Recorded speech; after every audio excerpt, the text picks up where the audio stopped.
Hi, I'm Sienna, and this past Thanksgiving, my mom called just to tell me not to come to dinner. She said the night needed to be formal for my sister's boyfriend's family, like somehow me being a cleaner made me too messy to sit at the same table I helped build. They said it was about appearances, but if that were true, why did they lie to keep me away? Why did they let me clean the house the night before, only to pretend I never existed? Why did my sister take the credit, and my mother write me out of the story entirely? And what happens when the family you've always shown up for finally shows you what you really are to them? Have you ever been erased in plain sight? By your own blood? Because that's what they did. And now, they'll have to hear the whole story. I was parked behind the bakery on Main Street, tucked between the delivery van and a row of trash bins, eating a turkey sandwich I'd made that morning. It was Monday, just 3 days before Thanksgiving, and my phone buzzed like it had been waiting for me to stop chewing. Mom lit up the screen. I hesitated. We weren't the call every day type of family. If Mom was calling, something was up. I wiped my hands on a napkin, cleared my throat, and answered. Hi, Mom. Her voice came smooth, almost too casual. Sienna, honey, how's work? I glanced at the mop bucket still dripping in the back of the van. Fine, just on break. There was a pause, that half second too long. Well, listen. I wanted to talk to you about Thanksgiving. My stomach dropped before she even finished the sentence. Sure, I said slowly. We're keeping things a little more formal this year. Callista's bringing Dorian's family, and it's, well, important to her that everything feels polished. My fingers tightened around the phone. I didn't say anything. So, she continued, the words crawling out now. Maybe this year, you take a little break from the dinner. We'll catch up next weekend, maybe brunch. Just us girls. I didn't even realize I'd stopped breathing. You're asking me not to come, I said flatly. She rushed in like she could cover it up with sugar. It's just the vibe this year, sweetheart. You know how appearances can matter, and… I hung up before she finished. There wasn't going to be any brunch. I sat there in the van for a long while. Long enough for the sandwich to go dry in my mouth and for the traffic to thin out. I kept staring at the mop handle like it would offer me a way to clean up what just happened. My mom, Vera, had just uninvited me to Thanksgiving. Because of Callista. Because I didn't match the tone. Because I'm a cleaner. I tried to shake it off. Maybe she didn't mean it like that. Maybe I was reading too much into it. Maybe she really believed it would be easier this way. I leaned back in the seat, the cold leather squeaking against my shirt. I thought about last year's Thanksgiving, Lucy chasing the cat through the dining room, me helping Ginny with the mashed potatoes, Callista laughing a little too loud. I thought about how I always showed up early to help set up, how I stayed late to help clean up. And this year, no seat, no invite, no mention. It wasn't that they forgot me, they deleted me. That night, I got a text from Ginny. Just a simple one-line message. You probably don't want to see this, but I think you should. Attached was a screenshot of the family group chat. It was Callista, center stage as usual. Let's just keep the night clean and elegant, she'd typed. You know Sienna doesn't really match the family image. The air went out of me. I stared at the message until my phone dimmed. It wasn't just about the dinner. It was about how she saw me, how they all saw me. As someone who didn't belong in the photo. I typed back to Ginny, thanks for letting me know. Then deleted it. I typed again. I should have known. Deleted that too. Eventually, I just put the phone down. Back to work. That's how I've always handled pain. You work through it. You don't confront it. You mop the floor. You shut the door. You swallow your pride and smile like it doesn't sting when they call you not the polished one. And somewhere in the back of your head, a little voice whispers, maybe they're right, but not this time. Later that night, I found myself organizing the supply closet at my shop. Everything already had a place, but I reorganized anyway. I was halfway through moving a box of scrub brushes when a memory hit me. Out of nowhere. I was 9 years old. It was after Sunday service. Vera was chatting with a deacon's wife, holding my hand loosely like it didn't quite belong to her. Oh, Callista's the brain, she laughed. Sienna's got strong hands, though. That girl can scrub a bathroom like nobody's business. They laughed. I remember smiling. I thought it was a compliment back then. Now I saw it for what it was. She wasn't proud of me. She was categorizing me, filing me under serviceable. And Callista, she got special. I never stood a chance. By the time I finished cleaning, it was close to midnight. I drove the long way home, took the side streets, no music. When I reached our old neighborhood, I slowed down in front of Vera's house. A large white rental tent had already been pitched in the backyard. Fairy lights flickered along the fence. The kind of setup you'd use to impress people. People like Dorian's parents. I parked half a block down and sat in silence. The curtains were open. Through the window, I saw movement. Someone in heels walked past the dining room table, tossing her hair, laughing. Callista. She looked victorious. I gripped the steering wheel until my knuckles whitened. She hadn't even invited me to help set the table this year, but I knew exactly who had. Ginny had texted me around 10 p.m. that same night. I was still in the van, still staring at the tent lights behind Mom's house, when the message popped up. Can you come by early tomorrow morning, like 6 a.m.? Help with the setup, but don't tell Mom. She thinks it's all arranged. Of course she did. Vera always thought things arranged themselves. Flowers fell into vases. Silverware aligned itself. Napkins folded on command. It wasn't magic. It was me. Me and women like me. The ones who arrived before the spotlight and left before anyone clapped. I responded with a simple, I'll be there. Not because I wanted to, not even because I cared. It was muscle memory. 6 o'clock came colder than expected. I pulled up, parking down the block again, as if showing my face might tarnish the aesthetic. Ginny greeted me quietly at the back door in sweats, her hair still wrapped in a towel. She mouthed, "Thank you," like it was a prayer. The kitchen was already pristine because I'd cleaned it 2 days ago. Still, I got to work, dusted the baseboards, re-wiped the counters, arranged the place settings again because apparently last night's setup felt too flat. Ginny handed me a bundle of hydrangeas and said, "She ordered these online, but they came all wrong. Can you?" I nodded. She didn't need to finish the sentence. By 8:15, I'd fluffed and flared every bloom like it owed me a second chance at life. At 8:45, I heard heels clacking on the driveway. Callista's voice filtered in through the open kitchen window. "Oh my God, this lighting is perfect for photos." I didn't turn around, just kept wiping the last wine glass. At 9 o'clock, I left through the side door, slipping past the caterers unloading trays of butternut squash soup and maple glazed turkey bites. No one said goodbye. No one saw me leave. By noon, the first photos hit Facebook. Vera had tagged every relative, every distant cousin, even some people I didn't know were still alive. The caption read, "So proud of my daughter Callista for organizing the perfect Thanksgiving. A new tradition begins." There it was. Not a single mention of me. I stared at the screen, my thumb hovering over the heart icon. Not to like it, but just to see it pulsing. Then I opened the group chat. Callista had dropped a link to a community newsletter interview titled "The Women Behind the Feasts." It featured Vera and Callista standing under the very tent I'd seen from my van. Same fairy lights. Same tablecloths I'd steamed the day before. The interviewer wrote, "Callista Byrne, PR maven and event visionary, led the charge in creating what her mother calls the most elegant Thanksgiving we've ever hosted." My name wasn't there. I read the paragraph again, and then again. I thought about my father's retirement dinner 3 years ago, how I built the photo slideshow, how I arranged the chairs, and how, at the end of the night, Vera raised a glass and said, "Let's thank Callista for putting all this together." She hadn't lifted a finger, neither had I, apparently, because I wasn't even mentioned. It wasn't just that they were proud of her.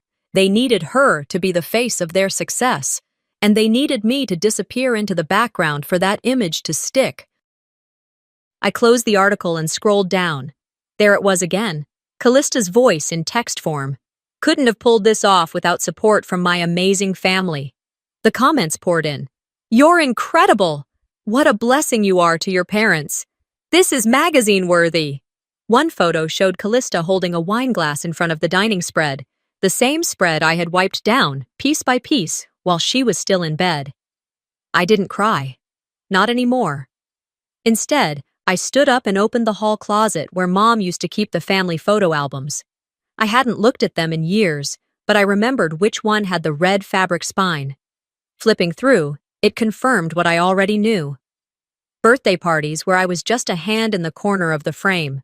Vacations where my smile was half-cropped. Christmas mornings where I was either behind the camera or not invited into the shot at all. There was one Thanksgiving photo. Lucy was a toddler, covered in mashed potatoes. Everyone was laughing. Callista had her arms around Vera and Dad. I was in the background, scraping plates. Was I always invisible, or did I let them forget me? I don't know how long I sat there, album open, hands still. Eventually, my phone buzzed. It was a voice message from Ginny. Hey, just wanted to say thank you again for today. We couldn't have done it without you. Even if no one will say it out loud. I stared at the little waveform bouncing on screen. Then I replayed it. Once, twice, 3 times. And then I deleted it. But what I didn't delete was the truth. And I was ready to speak it, whether they liked it or not. The next morning, I arrived at the shop before the sun came up. There wasn't anything urgent that needed doing, but I couldn't sit in my apartment any longer. The air felt too tight in there, like every wall was whispering, "You let them erase you again." I needed motion, needed bleach, needed the weight of a mop handle to ground me. As I unlocked the supply closet, the scent of lemon cleaner hit me like habit. My hands moved on autopilot, refilling bottles, stacking cloths, reorganizing the shelf for the 5th time this week. Still, none of it touched the sting humming in the back of my throat. That sting had a name. It had a face. Callista. She hadn't always been this polished. I remembered a night, about 7 years ago, when she wasn't the darling of Vera's world. When she was just a scared 20-something trying to figure out how to finish college. I was in the kitchen, drying dishes after a long shift. She came in, eyes rimmed red, holding her phone like it had delivered a death sentence. "I can't register for the semester," she said, voice shaking. "I'm short, like, by a lot."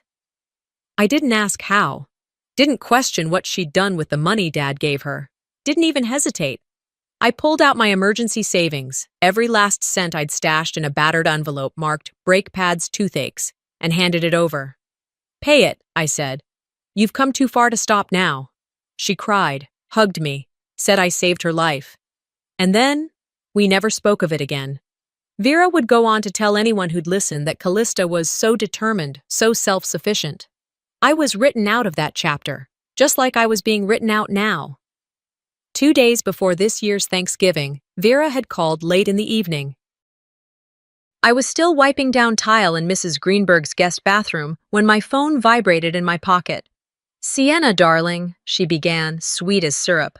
"Would you mind popping by the house tomorrow, just to do a quick, deep clean of the dining room?"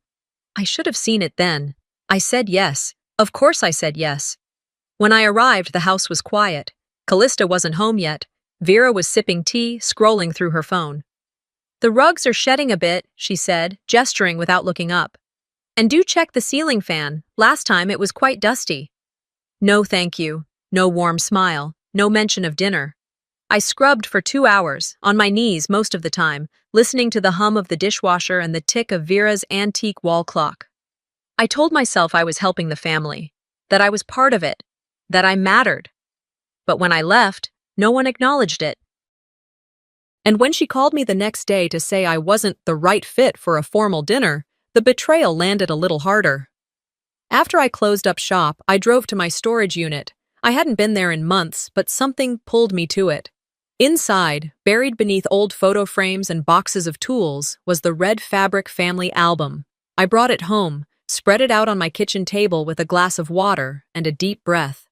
Page after page, memory after memory. And in most of them, I was a blur. Sometimes literally, in the background, handing someone a plate. Off to the side, holding Lucy's coat. Cropped at the waist, my face barely visible. Even as a kid, I was usually behind the cake instead of blowing out candles. They didn't just forget me, they'd been practicing forgetting me my whole life. It's not that I vanished, I murmured aloud. They never looked my way. By the time the sun set, I had to move. Sitting still had started to feel like suffocating. So I threw on a sweatshirt, grabbed my cleaning caddy, and started on my own apartment. The bathroom was due for a reset. As I scrubbed the tub, tears hit the tile before I could stop them. It wasn't just this week. It was the accumulation of years, of being the helper, never the honoree. The steady support beam they leaned on, until they painted over me with flowers and fairy lights. I sat back against the wall, gloves still on, bleach stinging my eyes even through the mask. And I cried, not loud, not long, just enough. Then I got back up, wiped down the mirror, put the gloves away.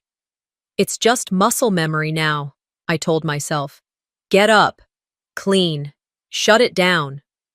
That was survival. But I was starting to want something more than survival. I dried my hands, walked into the living room, and picked up my phone. Opened the message app, typed, "You're welcome for everything." 2. Callista. My thumb hovered over send. Hovered. And I deleted it. She didn't need those words, she needed the truth. And I still had it. I didn't need to hit send on a text to make my point. Some messages are better delivered by hand. At 6:02 a.m. on Thanksgiving morning, I pulled up 3 houses down from Vera's, just as the frost was settling over the lawns and the rental tent in her backyard shimmered under a pale layer of morning ice. The block was still asleep. Not a single curtain shifted. No one was watching. I stepped out of my car, slid the envelope into my coat pocket, and walked down the sidewalk like I belonged there, because for decades I did. For years, I had hauled bags of groceries up this porch, fixed loose door handles, helped rehang crooked family portraits. If anyone had the right to stand at that back door, it was me. But I didn't knock. Instead, I bent down beside the old ceramic flower pot Vera still kept near the patio, the one shaped like a swan, chipped on the beak. Tucked beneath it, I slid the envelope into place and whispered, "Happy Thanksgiving." Inside the envelope was a printed copy of an email I had sent Vera nearly a month ago. The subject line had read, "Urgent, dining room ceiling fixture loose again." The body of the message listed the date I first noticed the wobble, the contractor's recommendation to repair it immediately, and Vera's reply, which read simply, "Not now. I'll have Callista's boyfriend take a look at it."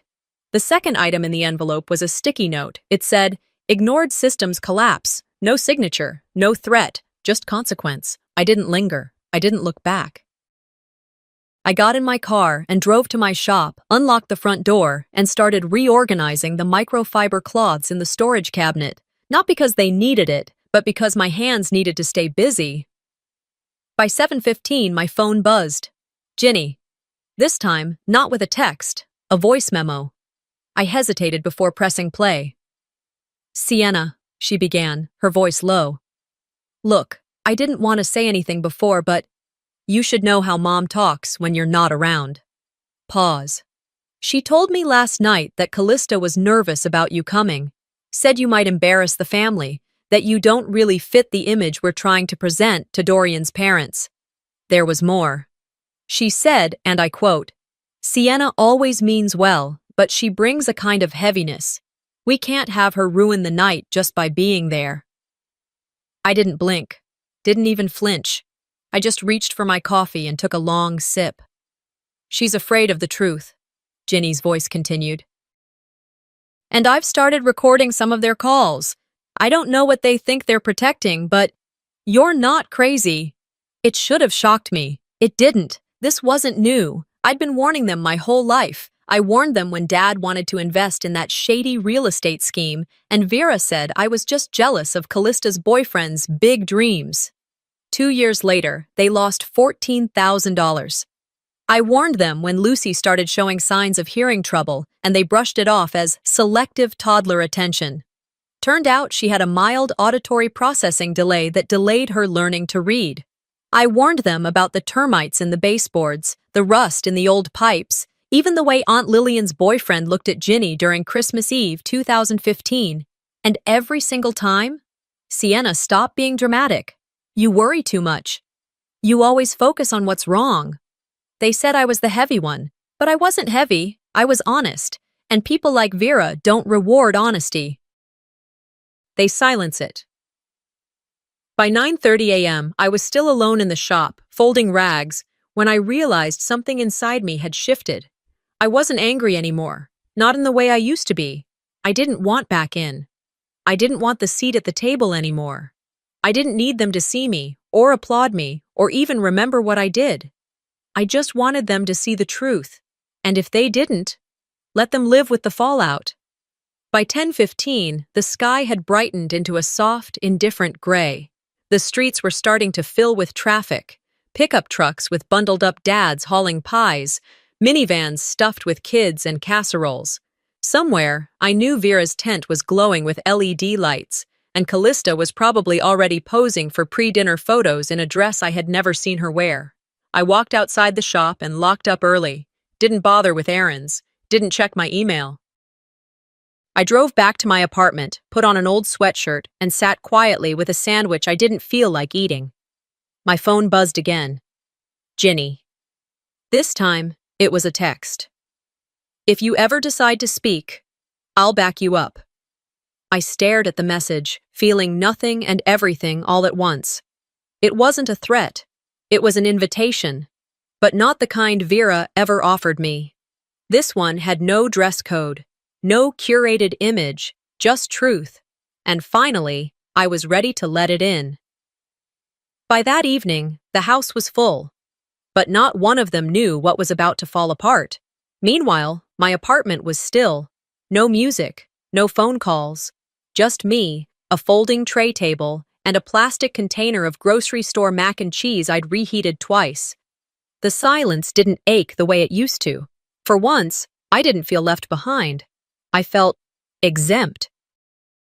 I'd spent too many holidays pushing gravy boats across linen-covered tables while pretending not to hear the backhanded comments.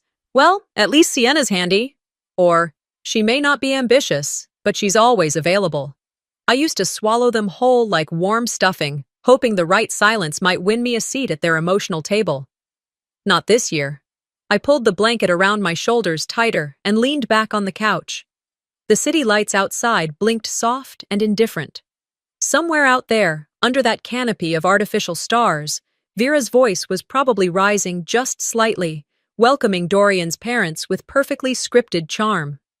Callista would be laughing, hair done just right, flashing those overly rehearsed dimples she inherited from no one in particular. And I had a warm meal, a clean space, and most of all, clarity.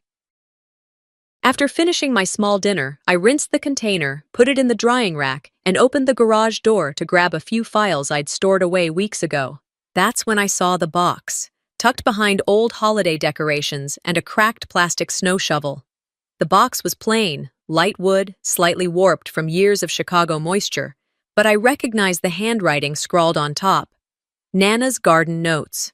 I pulled it out, dusted it off, and carried it back inside. My hands trembled as I lifted the lid. Inside were packets of seeds, a few dried flower petals pressed between yellowing notebook pages, and a letter I didn't remember ever reading. "Let them call you small," it began in her unmistakable cursive. "They've never seen how far roots can grow underground." I sat there for a moment, just breathing. Beneath the letter was a faded Polaroid. Me at 6 years old, squatting beside her in the garden, both of us covered in dirt, hands full of weeds.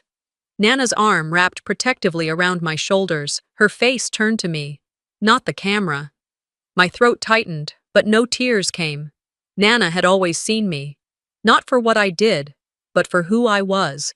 Quiet, capable, observant. She never mistook that for weakness. I placed the letter on the coffee table and leaned back, staring at the ceiling. Then, my phone buzzed again. It was a voice note from Lucy. I blinked in surprise.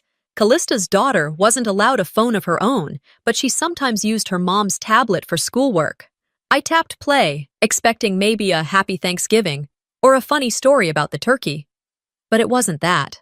It was her little voice, soft and hesitant. "Hi, Dee Dee," she whispered, using the name she gave me herself when she couldn't say Sienna as a toddler. "I just wanted to tell you something." There was a pause. "Mom says you don't belong with us anymore, but I think you're the kindest person I know. You cleaned my room better than anyone, and I told my teacher I want to be like you when I grow up." My hand covered my mouth. I didn't cry from pain. For once, I cried from love. Lucy didn't know she'd just thrown a rope into a well I thought I'd filled with cement. I sat still for a long time, listening to that voice note on loop. I didn't delete this one. I saved it to a protected folder, backed it up, and renamed it simply, Truth. When I finally set the phone down, I opened a new message and typed a single line to Vera.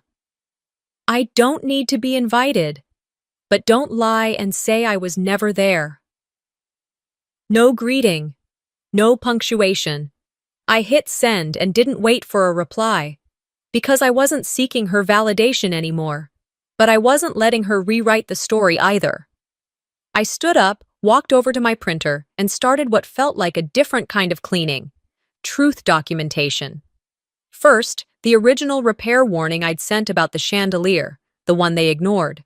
Next, the email thread with Callista from years ago when she asked for help with tuition. Her reply? "I'll pay you back when I can, but I can't register without you."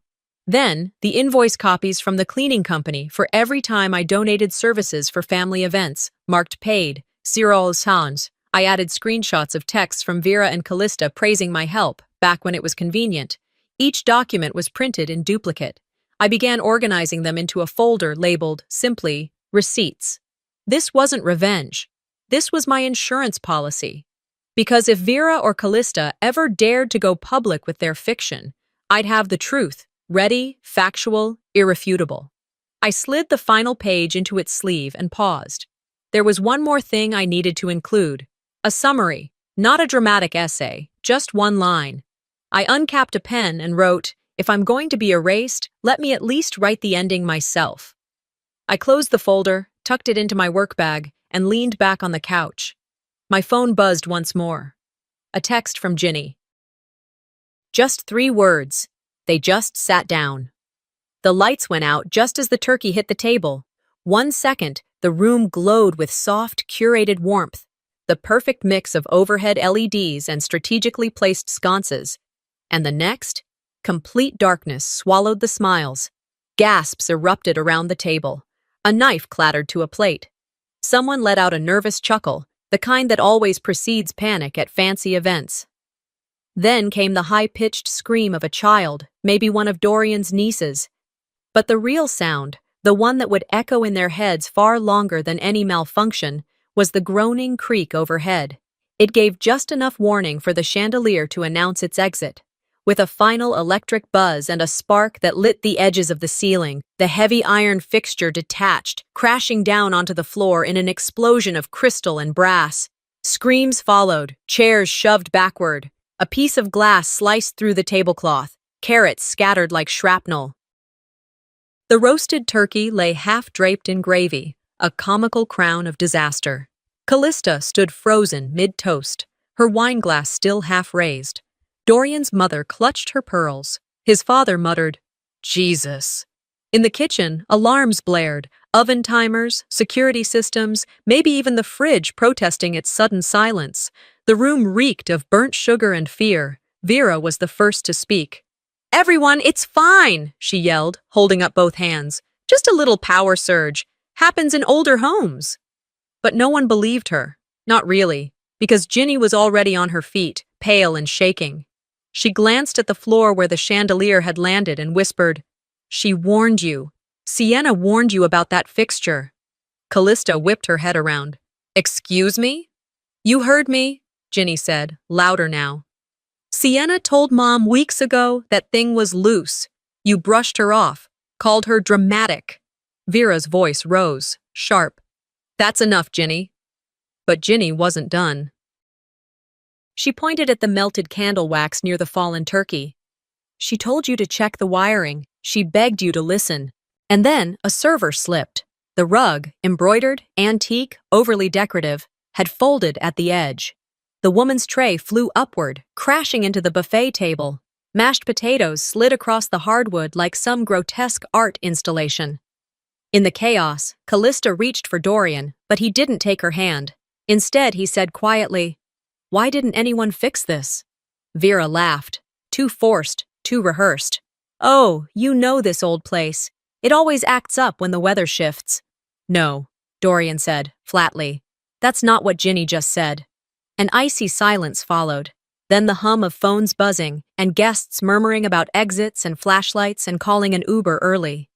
Back at my apartment, I sat in peace. Jazz played softly from the old radio in my kitchen. The candles I'd lit an hour earlier flickered gently against the wall, casting familiar shadows across the floor. Everything in my space was grounded, steady. No flickers, no sparks, just truth. I opened my laptop, clicked into my email draft folder, and hovered over the subject line. "If you're wondering what went wrong tonight."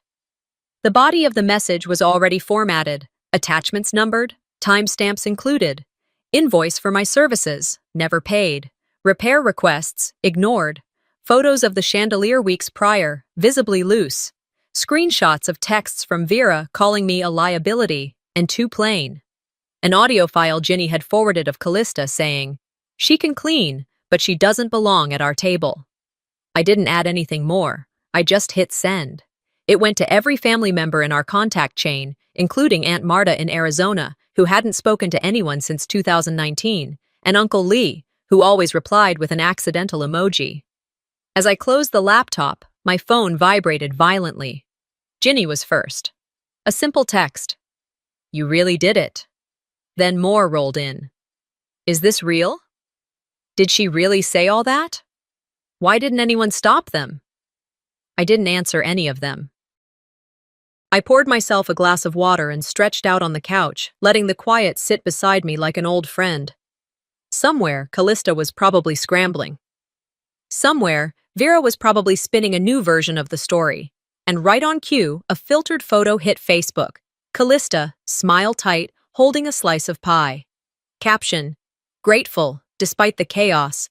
Family always finds its way back to love." No mention of the broken chandelier, no mention of the mass exodus, just perfectly cropped denial. I didn't respond, didn't comment, didn't need to. The email was already doing the work for me. Then, a call. "Dorian." I let it ring. Once, twice, 5 times. Finally, I picked up. "Are you calling to ask if it's true?" I said calmly. "Or to apologize for being part of it?" There was a long pause on the other end. He didn't answer. And I didn't wait. He didn't answer. And I didn't wait. I let the line go dead and turned the phone face down on the coffee table. My tea had gone cold. I didn't bother reheating it. There was no comfort left in warmth when the truth had already burned through everything. The next morning, I opened my phone and did what I promised myself I wouldn't. I checked Callista's socials. There it was, the spin. A polished photo of her holding Lucy in one arm, a perfectly sliced pie in the other. The caption read, "Grateful despite the chaos. Family always finds its way." A dozen comments already. "You're a rock, Callista. This is how you handle pressure with grace." Total inspiration. I actually laughed. Not because it was funny, but because it was so predictable. The Callista method. Deny, deflect, decorate. Sprinkle enough sparkle over a mess and hope no one looks underneath. She had done it again. And this time, she had almost gotten away with it. Until Ginny texted. It was just one line. "I think it's time." Attached was an audio file. I plugged in my headphones, took a deep breath, and pressed play. Vera's voice came first, sharp and clipped. "I don't want them seeing her in that uniform, scrubbing or smiling. It'll undo everything Callista's worked for." Callista responded, more hesitant than I expected. "Do you think it's too obvious not to invite her?" Vera's laugh was low and deliberate. "No, it's strategic. We need everything to look elevated. She doesn't match that image." Then silence, just long enough for the truth to settle in. I didn't react right away. I didn't throw my phone or cry or scream. I just sat back in the chair and closed my eyes. So there it was, finally, on tape. Proof that it was never about a scheduling mix-up, never about too many guests or a misunderstanding. They'd chosen to erase me on purpose, and this time they'd recorded the plan. By early afternoon, I had the file backed up in 3 places, one of which was a secure folder marked "For Later" in my work email. The other copy I sent to myself on a burner Gmail just in case things got ugly. Ginny texted again. "He's here." I didn't need to ask who she meant. Dorian. Lucy had spent the night at Ginny's house after the dinner debacle, and apparently, Callista had been too frazzled to go pick her up herself. So she sent Dorian. And he walked into more than just a pickup. At first, Ginny said, she offered him coffee. Nothing formal, just friendly. Then Lucy ran into the room, tablet in hand. "Mommy said Dee Dee isn't coming back ever," she blurted, "but I hope she does." That's when Dorian asked questions, and Ginny, God bless her, pressed play. I imagined it as clearly as if I were there. The living room quiet, Ginny clicking the button. The silence afterward. He didn't speak for a long time. Then softly, he asked, "That's her sister?" Ginny nodded. "She's the one who cleaned the whole house. She was the one who warned them. She's the one they didn't even let show up." Dorian sat down, stunned. According to Ginny, he didn't say much after that. Just stared at the carpet like it might rearrange itself to make the shame easier to look at. She handed him her phone again. "Read this," she said. It was my email. The one I'd sent the night before with every receipt attached. He read it all the way through. Didn't defend Callista. Didn't defend Vera. Didn't offer excuses. He just nodded and said, "She deserved better." And then he left. By the time I got the update, I was already back at my shop. I had an appointment to deep clean a dental office the next morning and needed to prep the supplies. The radio played quietly in the background, some smooth blues, and the sun had already dipped below the roofline. My phone buzzed again, a message request, from Dorian. "You deserved better. I see that now." I stared at it, let it breathe on the screen for a while. Then I whispered aloud to myself, "Then why did you wait until the room collapsed?" It wasn't anger. It wasn't even bitterness. It was something older, deeper, a knowing. Because that's how it always went, didn't it? People like me only become visible after the damage is done, after the house falls down, after the chandelier shatters, after the truth has made a mess of the linens. Then they remember we existed. Then they say, "You were right," but never when it mattered. Not when we were offering warnings. Not when we were cleaning behind their messes. Not when we were begging them to see us. They only hear us when the silence gets loud enough to shake the floor. Callista's downfall had begun. It started slow. One brand quietly removed their collaboration post from her profile. Then a local boutique unfollowed her on Instagram. By the end of the day, a longtime client had emailed her with a vague but firm statement. "Given the recent revelations, we feel your current public image no longer aligns with our brand values. Effective immediately, we'll be terminating the contract." Ouch, but well earned. She had built her entire image on being the polished daughter, the face of the family, the one who never cracked. Now the cracks were showing, and no amount of retouching could hide them. The room wasn't the only thing about to collapse. By Friday morning, Vera had shifted into full defense mode. Not that I was surprised. Her playbook hadn't changed in decades, only the audience had. It began with a Facebook post. Long, perfectly punctuated. Just the right balance of fragile and firm. It was the tone she used best. Gentle martyrdom. The same tone that worked wonders on church committees, PTA boards, and local charity events. "It's heartbreaking," she wrote, "when families turn on each other, not in private but publicly, for attention and pity. Some people would rather destroy what we've built than contribute to it. But I believe in grace, and I believe in rising above." She didn't use my name. She didn't have to. Within minutes, Callista had shared the post, captioned with an image of clasped hands and, "Thank you, Mom, for always protecting us, even when it's hard." Us. That tiny word carried the weight of an entire rewrite, as if I hadn't been family too, as if I hadn't once sat at the same tables, wrapped the same gifts, scrubbed the same floors after their glittering parties. I didn't respond. I didn't screenshot it. I didn't forward it to Ginny, or even file it into my digital evidence folder. I just sipped my tea and waited, because I knew exactly what was coming. By noon, the comments had started. Many were predictable. Loyalists from Vera's inner circle. Women who owed her favors or were too afraid of losing their seat at her curated table. One woman from her church wrote, "You've always been the bigger person, Vera. Don't let bitterness touch your heart." Another chimed in with, "True grace shines brightest under pressure. We see you." But then the thread slowed and shifted. Cracks began to form. It started with my cousin Darren. Quiet, introverted, mostly absent from social media. He hadn't commented on a family post in years, but there he was, writing. Didn't Sienna help take care of Uncle Bill during chemo?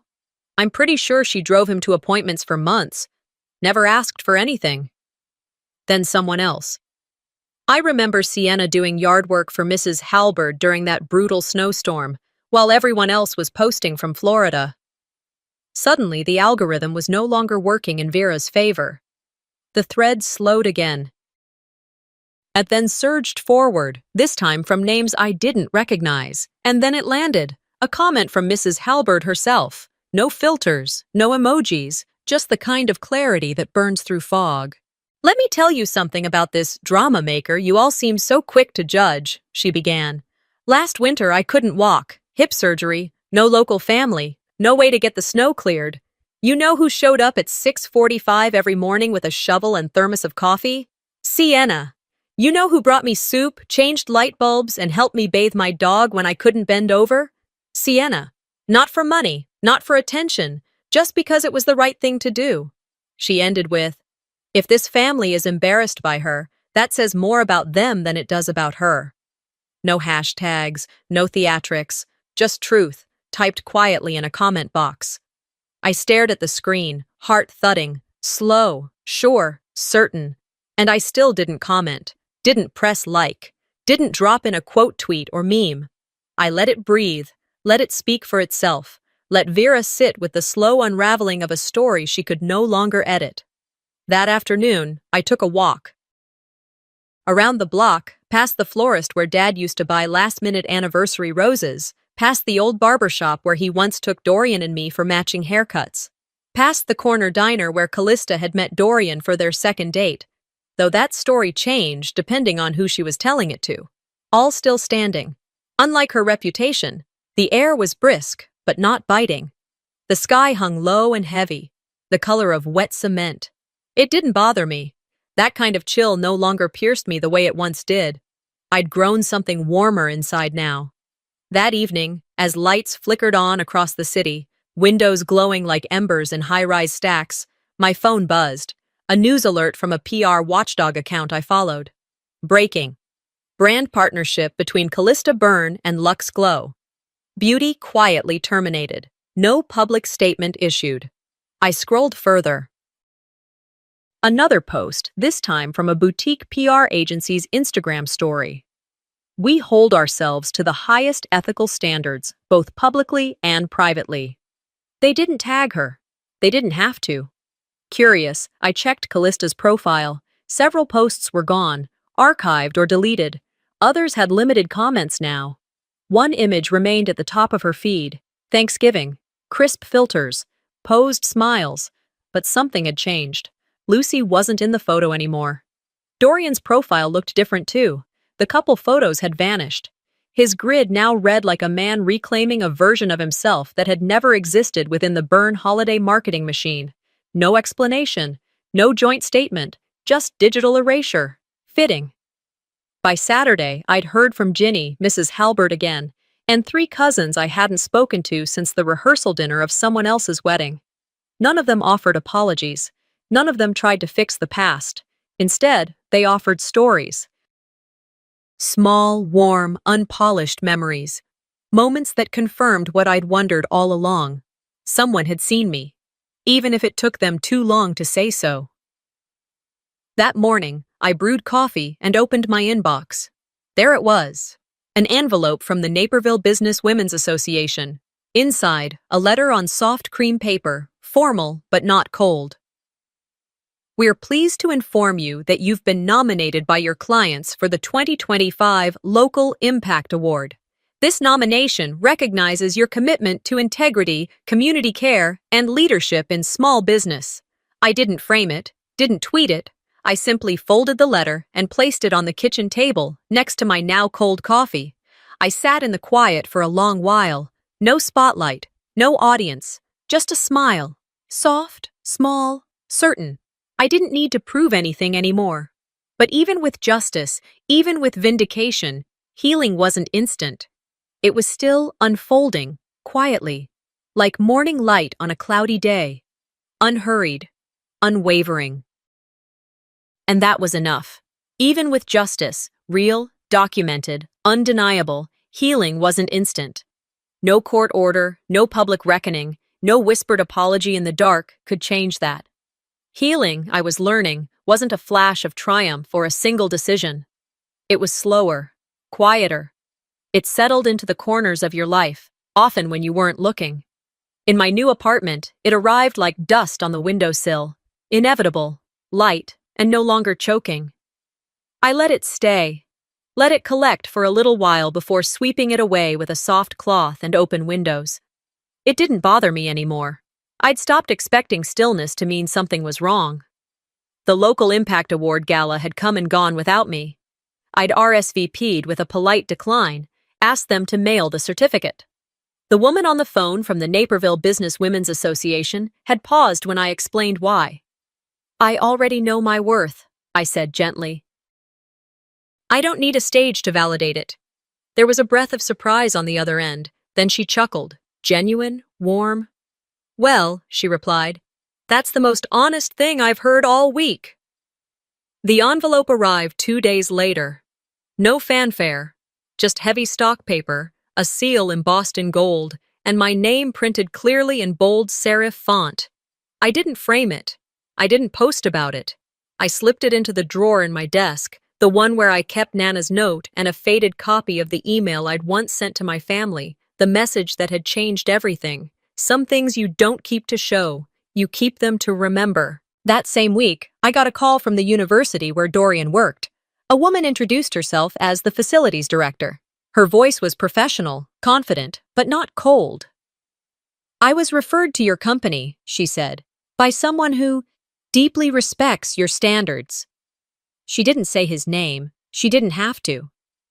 I hope this doesn't sound transactional, she added. But we could really use your eye for detail here. Your reputation speaks for itself. I sat for a moment in the quiet of my office, letting the weight of her words settle. Then I smiled. I'd be honored to help. I didn't mention the irony that this same campus had once hosted Callista's fundraising brunches, the ones I'd helped clean up after, unnoticed, invisible, beneath the clink of wine glasses and the murmur of curated conversations. Now I'd return, not as staff, as owner. A few days later, I moved again. Nothing dramatic, just across town, to a one-bedroom apartment tucked against a row of trees. The balcony faced east, catching the morning sun in long golden streaks across the floor. It wasn't pristine. The carpet had a stain near the bedroom door I couldn't get out, and the stove ran slightly hot on one side. But it was mine, paid for, earned, claimed. Lucy helped me unpack. Well, helped might be a stretch. Mostly she danced around in bubble-wrap booties, declaring herself commander of the packing planet, while I hauled kitchen boxes from one counter to another. She made me laugh, real laughs, the kind that start in your chest and work their way up, unannounced and unstoppable, not the kind that sneak up behind sorrow, the kind that shove it aside, elbowing joy to the front. You're my favorite grown-up, she declared at one point, arms tight around my waist while I tried to figure out where the teapot should go. I kissed the top of her head. I'll take that, I whispered, over any award, any day. That night, we had a small dinner. Nothing extravagant, just a simple table set for 4, me, Lucy, Ginny, and Mrs. Halberd. Ginny brought roasted chicken with lemon and thyme. Mrs. Halberd baked a pear pie that made the whole apartment smell like autumn. Lucy made place cards out of folded paper towels and crayons, each name misspelled in the most endearing way possible. Mine read, Dee Dee the Strong. We didn't trade gossip. We didn't dissect headlines. We shared real stories, some soft, some sharp. We joked, and we listened. At one point, Ginny lifted her glass and said, "To quiet women with loud integrity." We clinked glasses gently. No one cried, but we all softened. After dinner, Lucy played with the small terrier Mrs. Halberd had brought along. "He needed a night out too," she had said with mock seriousness. Ginny and I slipped into the kitchen to tackle the dishes. "You know they're watching, right?" Ginny asked as she handed me a wet plate. "Vera," I said. "And Callista." I nodded, rinsing. "Let them." She smiled, not triumphant, just knowing. "You didn't just survive this, Sienna. You outgrew it." The next morning, a card arrived. White envelope. Familiar handwriting. I sat on the edge of the couch and opened it slowly. Inside. "We miss you. Let's talk. Mom." No apology, no reflection, just a vague invitation. I folded the card neatly and slid it into the drawer beside the others, beside Nana's note, which read in her worn script, "Let them call you small. They've never seen how far roots can grow underground." Maybe one day I'd answer, but not today.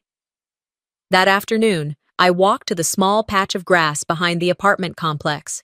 The soil was soft, dark, and ready. I dug a hole and planted a young tree there, a sugar maple, the same kind that used to stand tall in Nana's yard. Every fall, its leaves would turn gold and spill across the garden like coins from the sky.